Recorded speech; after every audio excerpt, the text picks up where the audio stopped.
So, Anna Karenina, it's an iconic story.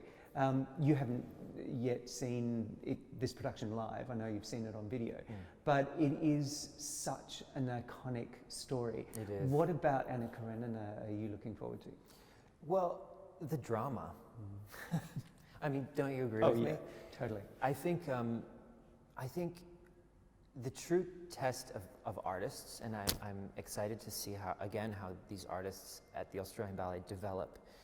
The true test of artists is to give them dramatic work that they can express themselves in. And there are so many characters in Anna Karenina that, equally female and male, that can show the depth of artistry, not just dancing. You know, other works in the year show the dancer as athlete, as beautiful form, but Anna Karenina really balances the two out. And I think there's such amazing dramatic through line for the characters, and obviously the famous scene at the end. You've seen a lot of Yuri Poskov's ballets because he's done a number of works for the Bolshoi as well as San Francisco Ballet.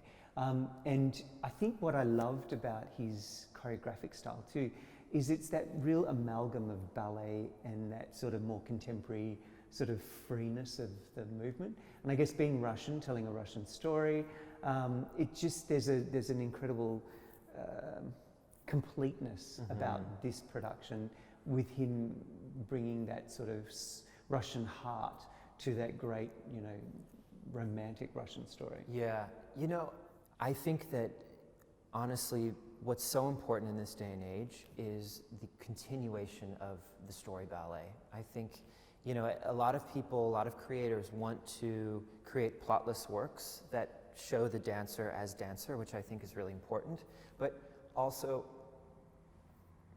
a lot of the greatest works in classical ballet are story ballets. And I have a lot of respect for Yuri continuing this lineage of taking a great story like Anna Karenina and making a dramatic dance work out of it.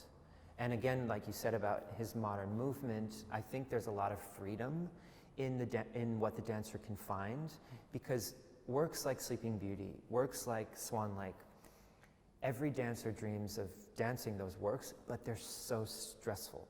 Don't you agree? I mean, you can be sometimes put in such a box because you have this idea of what Sleeping Beauty should be. But when you dance a work like Anna Karenina and you do movement like Yuri's, you can find your own freedom, but also be telling a story, which I think is really, really interesting for the artist and equally as interesting for the audience member.